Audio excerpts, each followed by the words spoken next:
appraisal expertise. It is my pleasure to introduce Frankie, a retired military professional with nearly 22 years of service, who has brought that same level of discipline and excellence into the real estate industry. Frankie is the owner of Real Estate School for Success, where he provides state mandated training as an accredited instructor through the South Carolina Real Estate Commission. He also serves as the broker in charge of the Palmetto Success Team. In addition, Frankie is a certified residential appraiser. Over the course of his career, he has trained more than 10,000 real estate professionals and has contributed to developing continuing education standards from the state. Help me welcome Frankie Griffin. Thank you. Next, we have Lindsay Bishop. She's a certified residential real estate appraiser and owner of Appraisal Group of South Carolina, with a team bringing over 25 years of combined experience. She specializes in a wide range of residential appraisal services, including estate, divorce, tax appeal, pre-listing, and vacant land valuations. Lindsay is dedicated to delivering accurate, high-quality appraisals with exceptional client service throughout the Midlands and surrounding areas. Help me welcome Lindsay Bishop. Hello. Thank you both for being here with us. So we're just going to jump right in with our very first question. And we can start with you, Miss Lindsay. Okay. So walk us through how you choose comps when there are multiple options. You always want the one that is the most similar to that property. So you want something that is similar condition, quality, size, that would this more like the subject property than not. And if there's not, then you have to try to make the adjustments accordingly. Okay, Frankie, that same question. Well, I totally agree with what Lindsay said. Obviously, you're looking for similar properties, and it seems like a big question I tend to get is, how far can you go out looking for comps? And when you're doing an appraisal, especially for the bank, they're going to require three comps minimum, and they may not be in that neighborhood.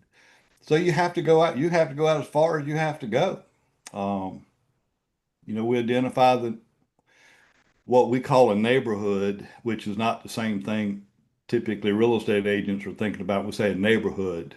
We may define a neighborhood as in Richland County or something like that, but you have to go out as far as you have to go.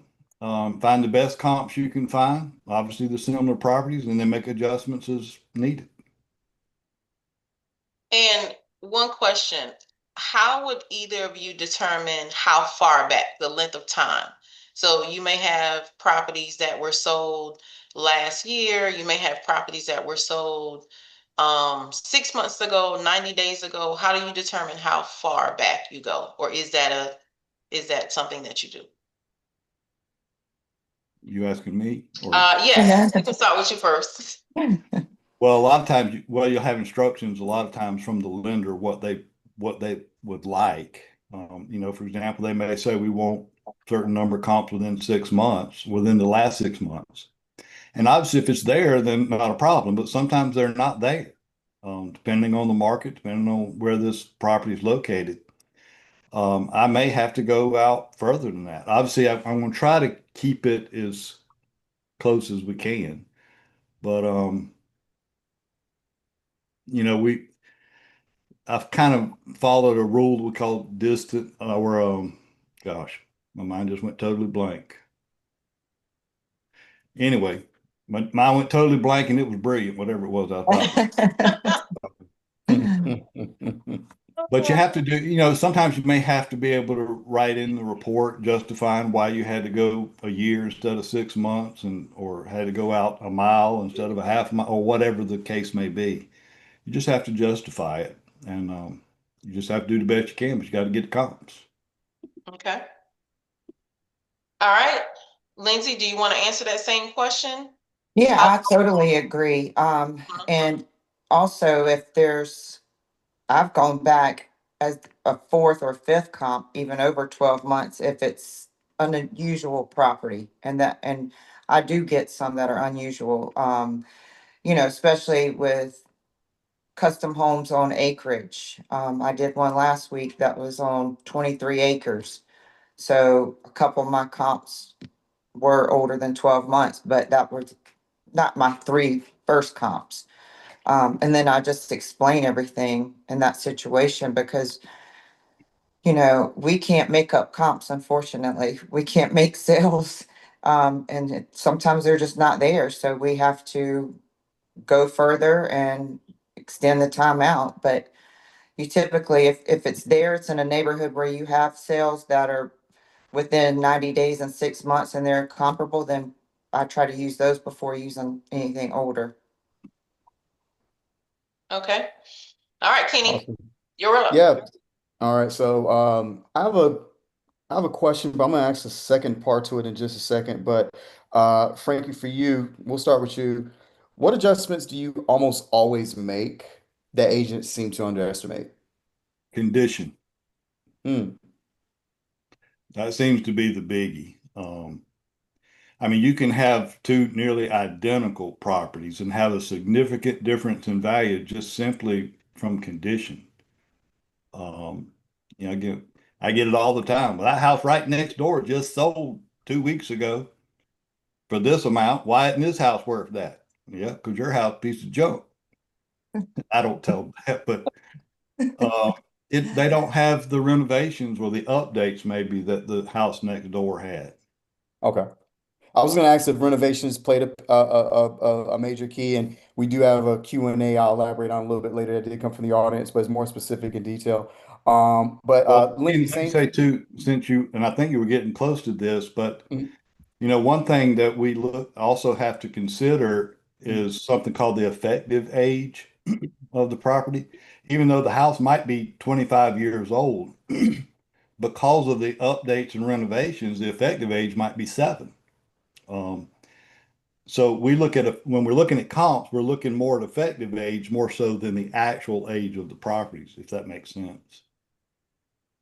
Awesome. Lindsay, same question for you.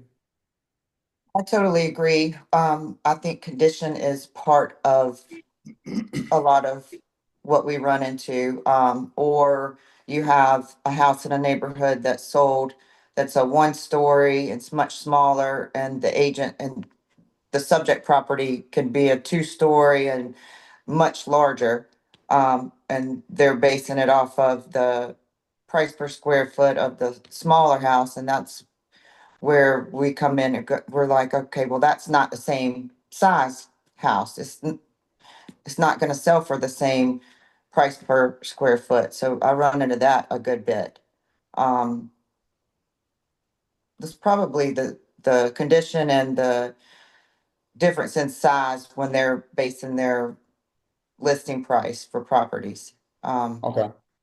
it's not always, up, this house sold for $200 a square foot. So the same one in the another house in the neighborhood should be the same price per square foot. It's not, we don't look at it like that. We look at all the different things that that house has versus what the subject has. I mean, it's just the one that sold higher could be updated more, could be much smaller, so it's gonna sell higher per square foot. So it's not always, I hear that all the time, price per square foot. And I'm like, no, it's not.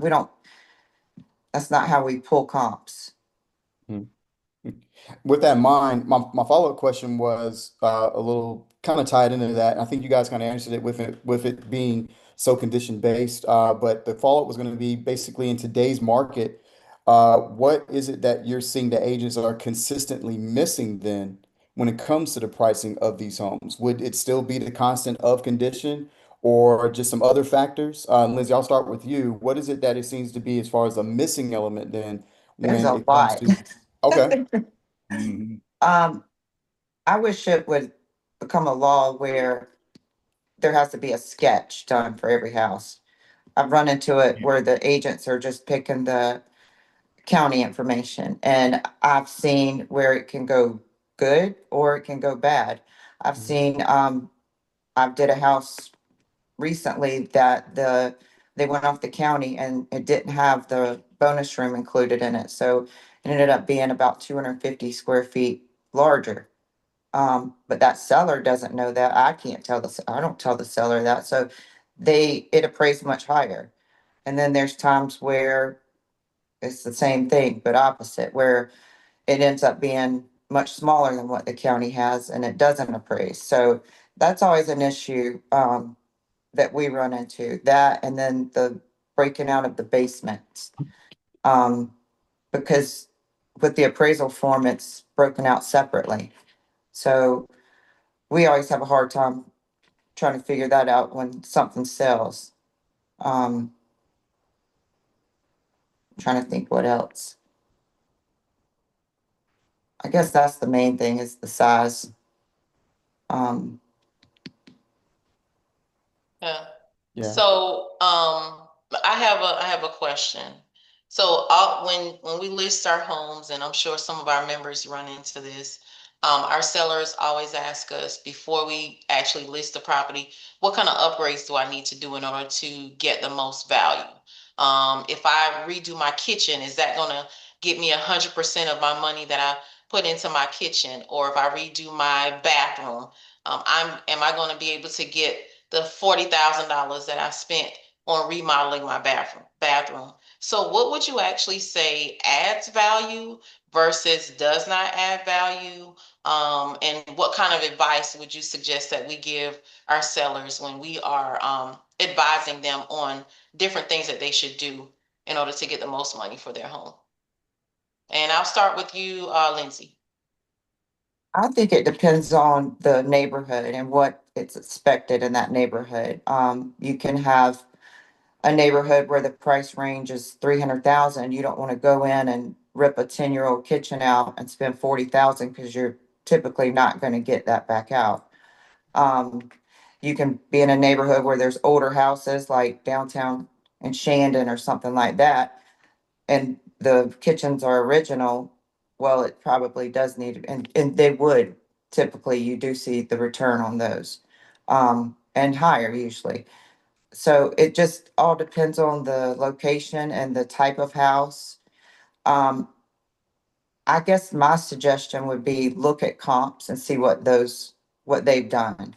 Okay, Um, and if they want it to sell for, similar to what the comps are selling for, then I would suggest go ahead and do it. make it similar to that. Don't go overboard if it's not needed. Right. So you don't necessarily have to upgrade your kitchen just because you want to. Look Yeah, at comps and of course, let a professional help you. yeah, Okay. All definitely. right. Okay, Frankie. Well, what she said is absolutely true. I think the phrase there is you never want to outbuild the neighborhood. Um, you're going to lose out on that one. But one of the things I always did, I just from my real estate agent side of the house, I would look at houses that have recently sold or currently on the market to see what kind of upgrades do they have. Um, and what did they use? What kind of countertops they put, that kind of stuff. And that gives me a good idea where I think my subject property needs to be. Um, or at least I would discuss it with the homeowner. And obviously, if it's not up to what these other properties that are currently on the market have renovated and updated to, then you shouldn't expect to be able to get what they're asking for, if that makes sense. Mm-hmm. So just, again, use the comps and see what kind of upgrades they've made and how they, um, obviously you can tell them what they sold for and then you can see how much it's going to cost to do these things. How much is it going to cost me to put it versus how much value might that create. And one of the things you might want to look at or consider too, and I've told homeowners this as well, and I'm just throwing out numbers right now, but I might say I would recommend you do such and such, because I think it could, um, If you don't do it, it might cost you $5,000 in value. Now it might cost you $2,000 to put it in there. Now you're not going to get all your money back, right? Or excuse me, more than that. Say it might cost you $7,000, whatever. But my question is, would you rather lose $5,000 in value, just leave it as it is, or lose $2,000 in value by or in net sales by doing the work? So if it's me, I'd rather lose 2,000 doing something than 5,000. Right. That makes sense. So typically you're not going to get 100% of it back, Right. but So, it could so be a what do we big do with help. these, with the sellers that have already made the upgrades and now they want us to come in and save the day, and get them their money back? Could I caveat on something Lindsay was saying a little bit earlier? Yeah, sure. The square footage and measuring and stuff like that, y'all, that's a huge deal. I mean, Yes. a big deal. Um, and here's what I'm afraid agents are missing, quite frankly. Typically when we as agents pull the tax record information from the tax record, you can do it from the MLS. Just click on the button, it pulls up the tax records, and voila, there's the square footage. But here's what you don't know or don't see by when you do things that way. What I'd encourage you to do is come out of the MLS, go into the county website, and pull up the information on that property through the county. Because what you're going to see, every county, no matter what county you're in, before you can view anything there, you're going to have to click on the disclaimer. And every county has this disclaimer. Now, some of them, they're worded a little bit differently, some of them, but they're pretty much all saying the same thing. And I printed out the disclaimer that Lexington County has on their website. If I could just read it real quick. It says this website is a public resource of general information. Lexington County makes no warranty, representation, or guarantee as to content, sequence, accuracy, timeliness, or completeness of any database information provided herein. But here's the kicker. The reader should not rely on any data provided herein for any reason. And I can go home. But I'm just telling you, this can get you in trouble. Just kind of another caveat. I've been teaching real estate for a long time, and because of that, I get called on to testify a lot of times as an expert witness. And I'm telling you that disclaimer, when agents sit up there when it's a square footage situation, they'll say, but we go by the tax records. Okay, well, the county said don't do that. They told you do not rely on this information, and you did it anyway. Is that in the best interest of your clients? That's kind of stuff that would come out if you got yourself in a mess or got yourself in trouble. So you got to really be careful about that. Thank you. That's actually great information. So speaking or kind of thinking about everything as far as these conversations of upgrades, elements, square footage, records and things like that, I wanted to ask a question because we have some great Q&A and some great questions in the chat that we're going to get to that are very similar, but we've already kind of touched on something for me personally I wanted to ask about, and it's kind of the dependency for some of this information from tools like AI, from tools like the AVM, which the RPR folks offer. And I'm huge advocates of both, right? But what is it doing right now for both of you guys as far as changing how you do your job? With the dependency with some folks to not look too deep into these tax records or go into sketches and things like that and more kind of throw things in the chat GPT and Claude and Anthropic to get some of these answers. But for you guys on the ground, what does that mean as far as how you've had to focus and kind of change your job a little bit and how you've had to approach it? And Lindsay, if you don't mind starting, I'll start with you on that. It hasn't helped me yet, so I don't know as far as appraisals. I mean, technology is always better with our software, and then I do use ChatGPT some just with my wording and just explaining stuff, just because and I also read over it after that, but I still get on MLS, pull my comps, look through the pictures. Um, I still do all that work. I don't rely on any AI to do that work for me. I still plug everything in, um, make my own adjustments. I'm not there to trust anything to do that yet. I don't think we ever will because they don't have the eyes. And it has been said before that they were going to try to weed out appraisers by basically just doing AI, and they don't. And there was something that happened a few years ago where they were wanting homeowners to do videos of their house, and the appraiser's not even go inside, and that just I would never do that I because remember that. you can't, if you don't have eyes on it, why, I mean, it just doesn't make sense. I don't think they'll ever be able to get rid of appraisers with AI because of the eyes. I mean, unless they make really good robots. What do you what's your concern then with the agent then? And just being honest with you, with the agent that has the dependency then for their listings, right? That you guys didn't have to go through and confirm value of appraisals, but you can tell there's been a lot of homework help on how they may have determined some things with their pricing and square footage and things like that. What is your concern then as far as how this new market and this kind of way of new doing things has kind of focused you to shift not really your job, but kind of how you may reply to some of these different values and these different challenges that you guys are seeing. Frankie, what do you feel about that? Well, I'm still working on my degree of trust when it Yeah. comes to AI and stuff like that. I guess I'm kind of like Lindsay. I don't use it much. The only thing I can kind of recall using it at all for, honestly, when it comes to appraising, occasionally I'll see a zoning code that maybe I'm not familiar with that code exactly what you can and can't do. Because obviously a big part of the valuation of real estate is highest and best use. Um, and the highest and best use a lot of times is determined by the zoning.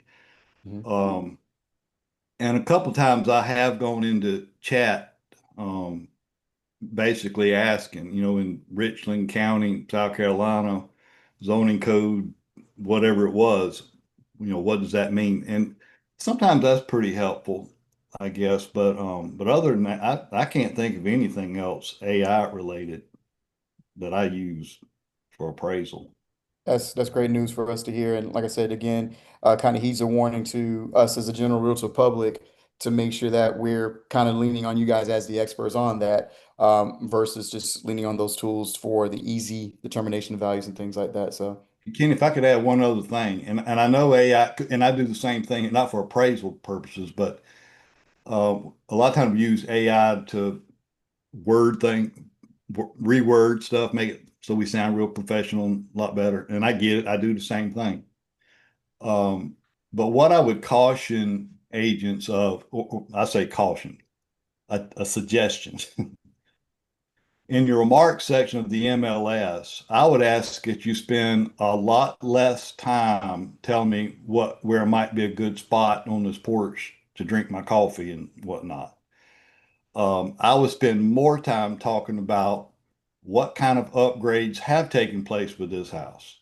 And it doesn't even have to be like in the last few months. I mean, maybe they were 4 years ago, they replaced the heating and air. I'd like to know that's a big deal. mhm. They replaced the roof. Tell me what I need to know about the property. I'll figure out where to go drink my coffee. Okay, I can handle that part. So I'd use that space a little more productively, I think, because you're not really helping your client much if you're not really providing a lot of information about the property. That's Awesome. good. That's good. That's good stuff. How do you and Frankie, we'll just talk about this. How do you evaluate renovations that aren't fully permitted? We have a lot of areas here where people where homeowners may have done some renovations, but they have not gotten them permitted. So how do you determine or how do you evaluate those things? I just put that in the report that this renovation was done, no permit, and I'll let the client deal with it however they feel necessary. But I will tell you, as the agent, if you know there's no permit for something, and you need to be finding out, you can't just act like, I know a lot of times we fall back, well, if I didn't know it, I can't get in trouble for something I didn't know. Okay, well, there's this thing called you should have known, right? Yeah, if you see where there was an addition to the house, maybe they added something on or whatever, build a shop in the backyard, build a barn shed, whatever. Yeah, that kind of stuff requires a permit. And you need to ask that question. Did you get a permit for this? Um, and then I would also suggest don't believe whatever they say. Go pull the permit. Mm-hmm. You can't just assume what they're saying is correct. That's a legal requirement. You have to disclose that kind of stuff. If there's no permit as the agent, you better put that in the MLS. There's a beautiful shop back here in the backyard, but there's no permit for it. Mm. Without the permit, we don't even know if you're allowed to have it back there. Okay. Now, I'd value it, but I'm gonna put in there that there's no permit. You could have an issue. Okay, so you will value it. You will use that. I typically do. I mean, unless Okay. it's something really, really out of the ordinary, but if it's like a shed or something like that, I don't get too bent out of shape. I Okay. just make a comment. Lindsay, do you have anything that you want to add to that? No, I think he pretty much just said exactly what I would have said probably and done the same thing. Mm-hmm. Okay.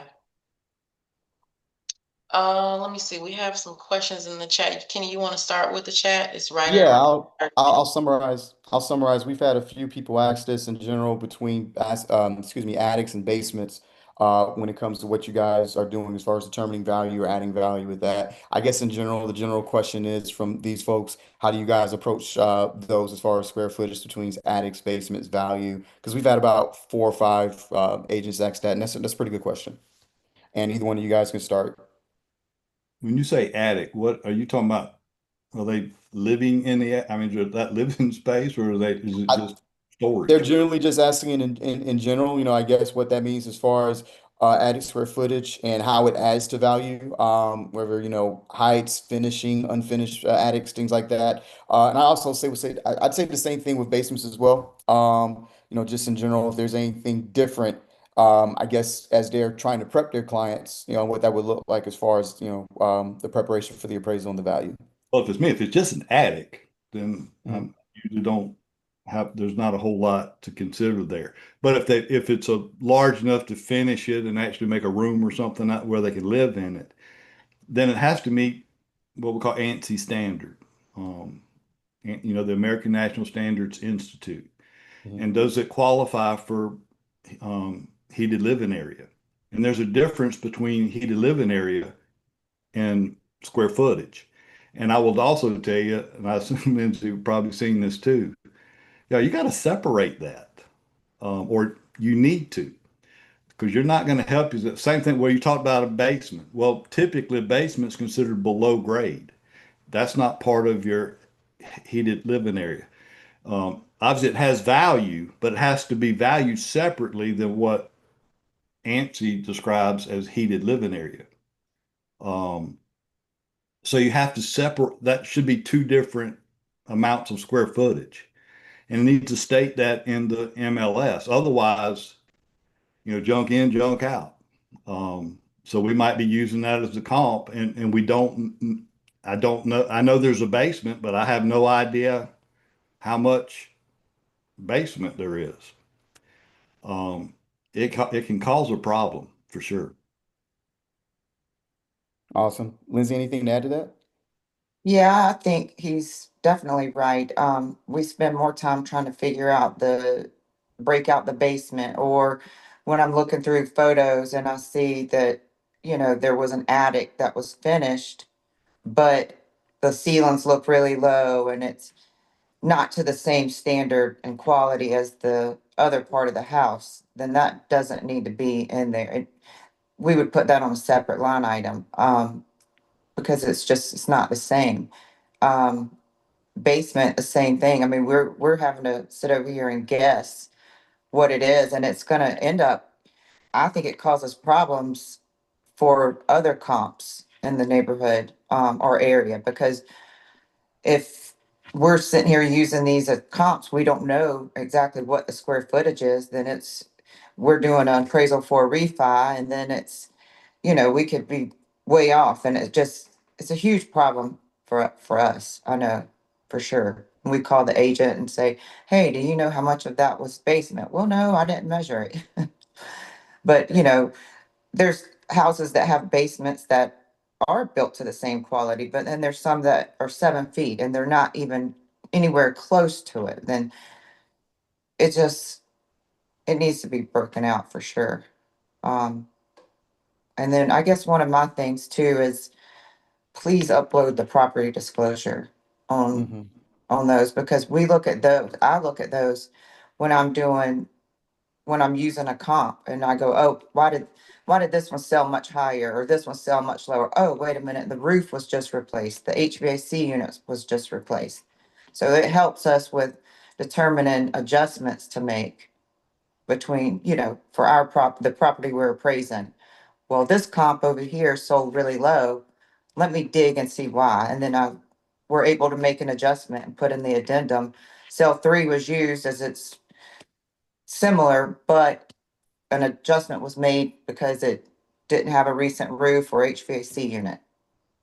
Does not having a property disclosure throw up any kind of immediate red flags for you guys?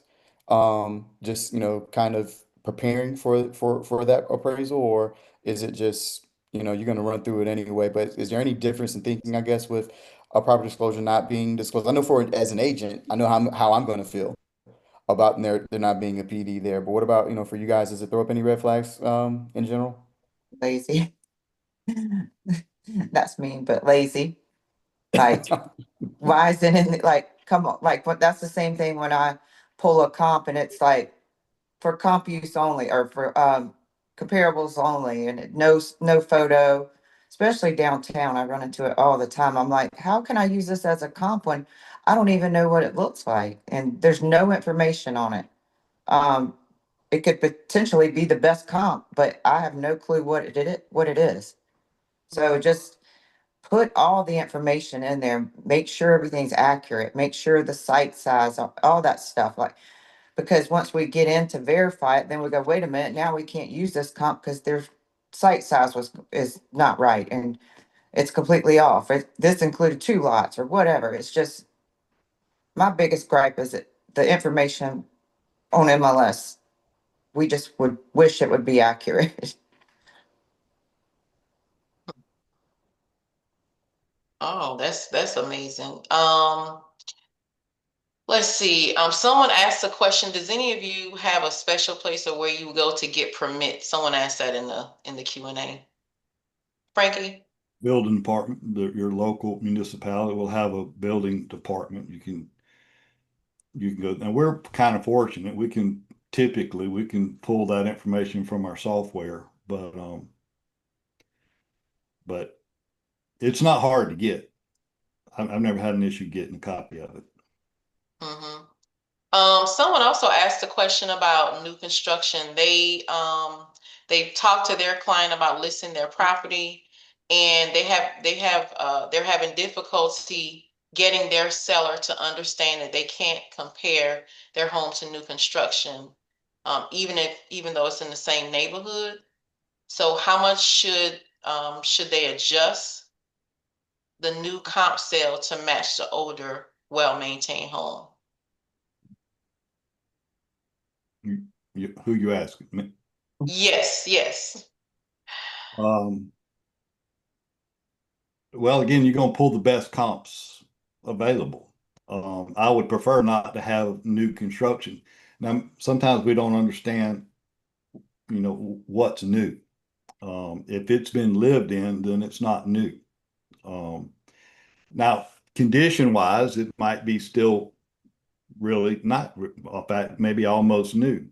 But if it's lived in and you're trying to sell it, then I'm going to be looking for comps that are lived in as well. I would prefer not to use a new construction as a comp if my subject's not new. But again, I'm going to have to go with whatever the best comp I can get. I'm not even sure what you were asking now, Henrietta. I'm Yeah, sorry. because because there's some examples of, I know for, there are some neighborhoods where you have homes that might be 2 or 3 years old, that you're trying to sell for a Right. seller. And then 2 blocks in the same neighborhood, now you have new homes that they're either building or have been built that are not considered resale. So, Yeah, I don't consider that to be the best comp. mhm, If there's others that might be 2 or 3, 4 years old, but again, I'm looking more at effective age than I am the actual age. mhm, At least that's what I'm looking for. So, I don't like, but this is me. I'm sure every appraiser is different, but if my subject is not a new construction, then I'm gonna be looking hard for something other than new construction as a comp. mhm. Okay, so you'll be looking for homes that are not, you're not gonna compare the new construction homes to the actual home It's that is not, listed. it's just not, However, in my opinion, it's just not similar. right, and however, what if there is no other comps other than this resale, but the new homes are there? Well, there'll be other comps. I'm not saying I can't or won't ever use it. I may use it. In fact, I may Okay, put it in the grid, but okay, I'm probably not going to put a lot of weight towards that comp.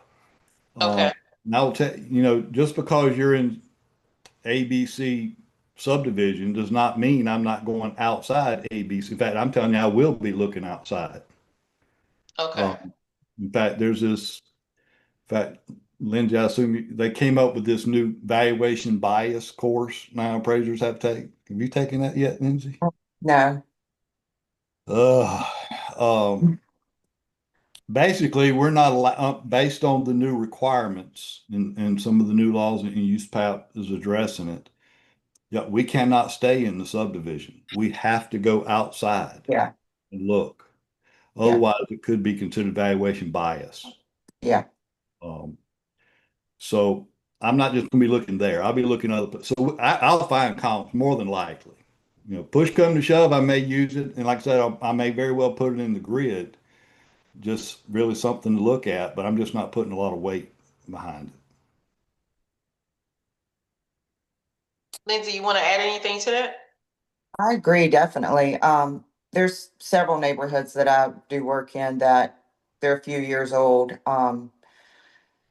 And the house could be a year old or 2 years old, and they're still building in the neighborhood. But there's always, especially in these neighborhoods now, there's always going to be a resale. So if I do put a new one in there, it's all we're making adjustments based on what the market tells us, what the comps tell us. So if you have a new comp and then you have one that's sold in the neighborhood, um, you can kind of see what the difference in the price is to be able to make an adjustment if I do use them. But I'm like, I do the same thing. I go outside of the neighborhood. I mean, when I'm appraising, just say in Lexington, I could be within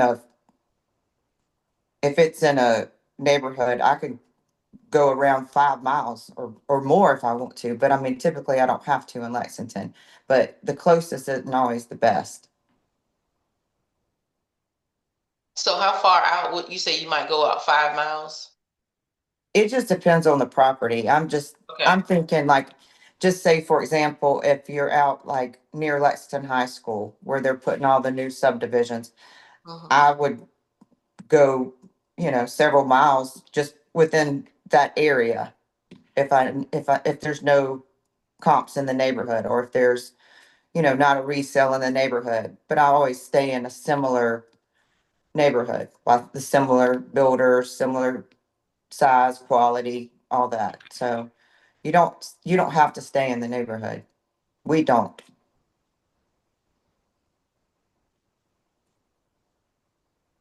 All right, so I'll ask a question, and I'll start with a quick story of celebration. So, a few months ago, the missus and I we successfully challenged Tidewater, which if you know anything about, getting a Tide water, you might as well have, your favorite meal, your favorite drink ready to celebrate because challenging at times, reputation wise, can seem a little on and off, but we did that. And kind of like what you guys are talking about, our answer to that was kind of going outside the neighborhood. This was Lake Carolina here in the northeast part of Columbia, just to, and it was, basically confirmed with the appraiser, amazing guy, that, he agreed with our assessment based on the pricing that we did have. And there was the thought of, a five-digit difference at one point. Um, so I guess my kind of question to that is when it comes to Tidewater, because it still happens, but also thinking about the challenging of it, if there is something with comps that, we want to continue to practice, what is that best practice or what are we missing? What can you guys say as far as the VA loan aspect of things in general, right? That we may be missing or any advice that you can provide, especially if we're a seller's agent helping a client sell or price their home when it comes to these Tidewater and VA types of thinking. Any advice that you guys can provide on that? Because I'm still celebrating me challenging that 4 months ago because it just does not happen that much. Frankie, anything that advice or anything to add to that? Congratulations. Fun being Thank right. you. Um, I've never had that challenge myself personally. Now when it comes specifically VA, I'm not VA, I don't do VA. Lindsay might, she might can talk more to that. No, I don't. But because you got to be on the proof, there's a lot of hoops you got to get through to do VA appraisals. But and I'm not willing to jump through a hoop, much less that many. So, but what I would say is this, first of all, what's the definition of an appraisal? It's an opinion of value. And is it possible I could appraise a house for 300,000 and Lindsay come in right behind me and appraise it for 315, 320? She has that's her opinion. And there's nothing wrong with it. It's just not my opinion, right? So, you're never going to have, I mean, you could have five appraisers come in and appraise the same property, and you're going to come up with five different appraisals because everybody's got different opinions on condition and value, stuff like that, and how much adjustments they make. But at the end of the day, the report they submit has to be credible, right? So they have to justify in their report, if I made a $10,000 adjustment for whatever, why did I do that? You just have to justify it so that it's considered credible in the eyes of the whoever the reader or the client might be. And now you might not, Mr. Candace, you might not agree that my $10,000 adjustment should be a $10,000 adjustment. You might think it should be 5,000 more or 5,000 less, and you have a right to your opinion. The difference is it's my report. So I got to put my opinion, not somebody else's. Mhm. Gotcha. Gotcha. Lindsay, anything to add? I know you said that you don't, do VA either, but just in general for any advice for us that may run into to that, anything that you may want to add? I guess, I mean, I've seen and it's kind of known that some VA appraisals come back low. I hear that all the time.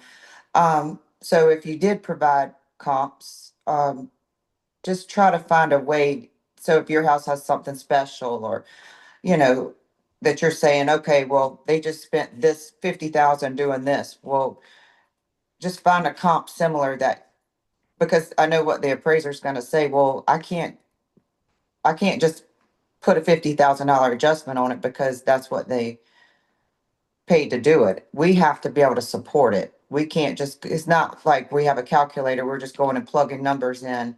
We have to be able to support it. Because underwriters will come back immediately and say, okay, well, you made a $30,000 adjustment for this. How did you come up with that? Typically you have to have a comp to support that. So I would just say, choose the ones that are most similar if you're going back to provide new comps. Mhm. Awesome.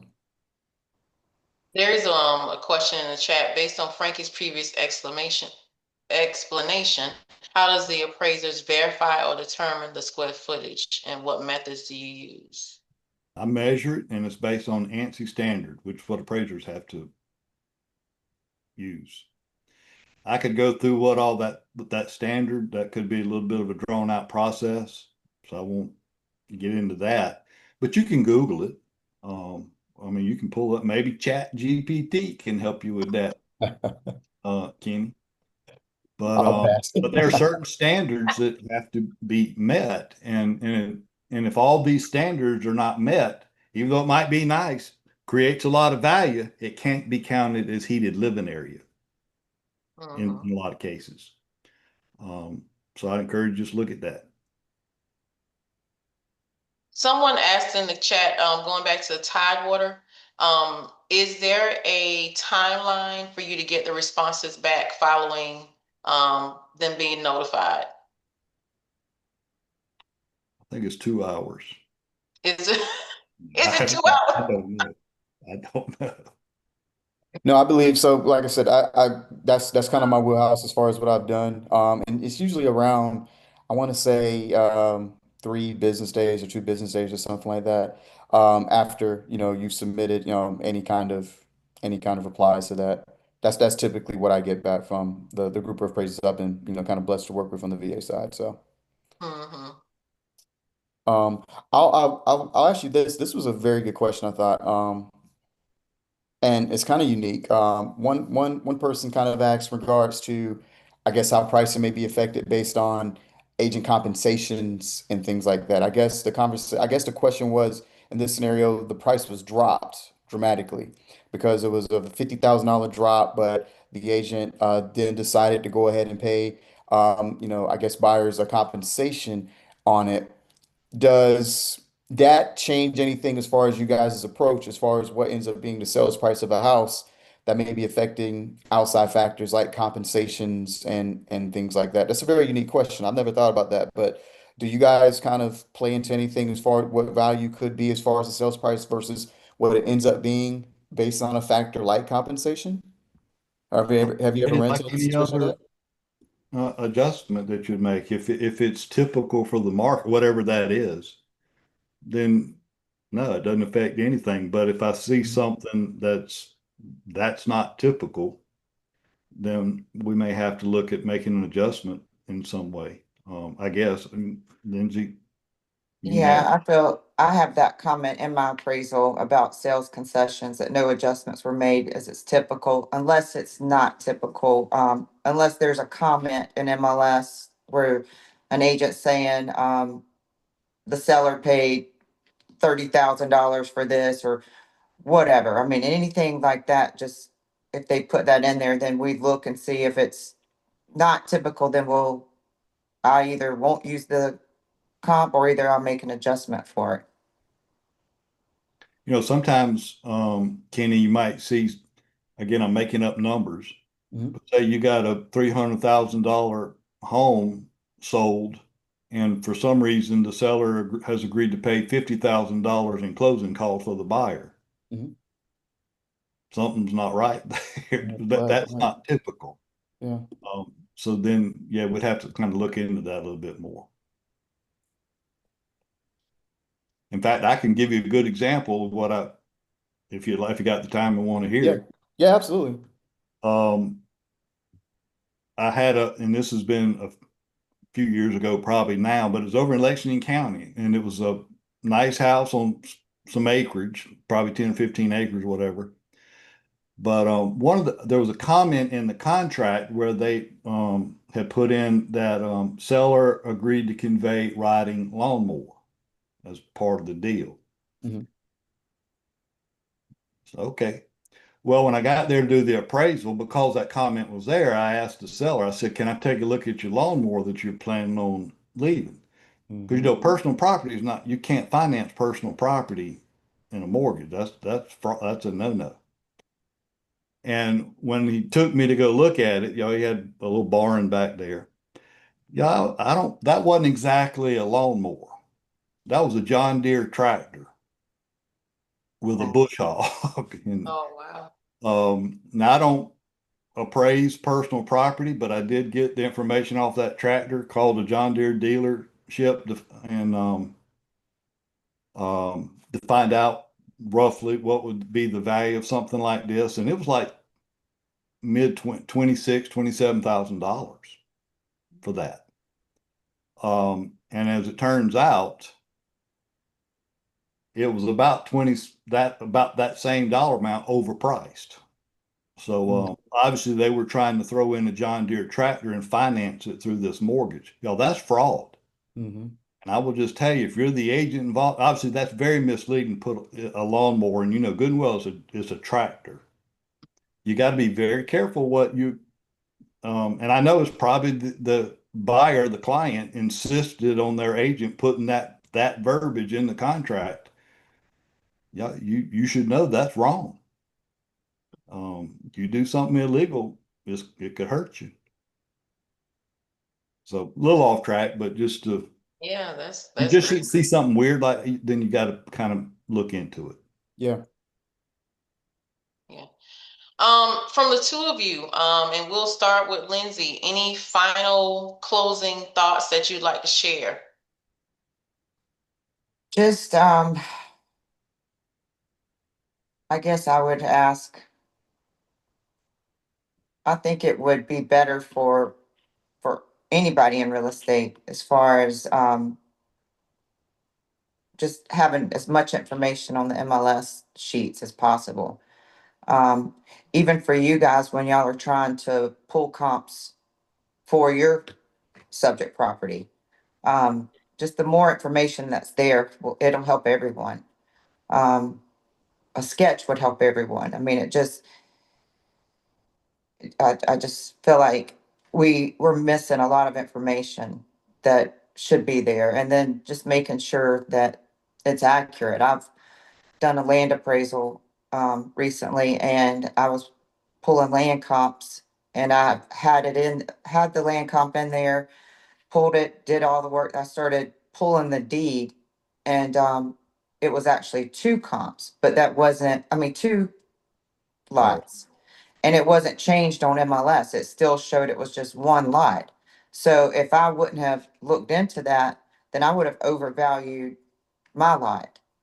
Um, because it wasn't changed on MLS. So even if you guys are doing a listing and you have it listed when it actually sells, if there's something negotiated after or that's not on that listing, another lot or whatever it may be, just please add it in there because it can really throw everybody off. Okay, thank you. That's great advice. How about you, Frankie? Any remarks or any tips? One tip that you can give agents? Know what you're selling. Know there's a difference between condos and townhomes. Okay. Had that issue. But the biggest piece of advice I could tell you in addition to that, before you ever make an offer for a buyer or list a house for a seller, before you do either one of those, there's at least two documents you need to have in your possession. One's a copy of the deed and a copy of the plat or survey that was done. Oftentimes you'll see, the listing agent will put the name of the seller in the MLS, Bill Smith or whatever. And then the buyer's agent puts that in the contract. Well, his name's not Bill, it's William. These are legal documents. You can't put made up names and expect things to go well, right? So one, you need to make sure you know who owns the property because you may find out it's multiple owners. Sometimes you find it's a business entity. It's not the person you think you've been talking to. Um, there's quite a few things in that deed you need to know. One is the TMS number. In fact, I'm working with an agent right now. In fact, his first words to me is, "Well, Frankie, if you're looking at the deed, they've got the wrong name. The owner that's not the owner." I'm like, "What?" I think I'm going by the deed before I'm going by what you tell me, right? Well, come to find out, the reason he thought the deed was wrong is because he had the wrong tax map, the TMS number. And to my knowledge, to this minute, is still wrong in the MLS. So, yeah, that kind of stuff's important, right? But get the deed. There's some valuable information you need there when you're filling out these contracts. But you also need to get a copy of that survey or plat. Hopefully, there's a fairly recent one on file. If it's not, I might recommend you get one. Seller, we want you to have a survey or whatever. But I want to know how much property I'm buying. Just because you telling me there's 3 acres here, I'm not I'm not going with that. Yeah. And sometimes when you pull the survey, you find out, yeah, it might be 3 acres, but it's two different parcels. And like Lindsay was saying, you can't just put in MLS one tax map number when there should be two or more. You need to have those two documents, Okay. or you can expect problems down the road. That is great advice. Thank you so much. I just want to say thank you so much for our members for joining us today, and give Frankie Griffin and Lindsay Bishop a round of applause.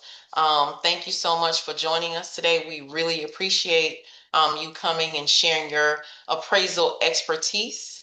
Thank you so much. And I will turn it over to our CCRA representative. Hi, yeah, thank you, Henrietta. Thank you, Kenny. Thank you, Frankie and Lindsay, for this awesome lunch and learn. This has been recorded. So if you weren't able to make all of it, if agents in your office missed it, we'll be posting it later, to all of our social media. So you'll be able to check out all the great knowledge today. So thank you guys. Thank you, everyone.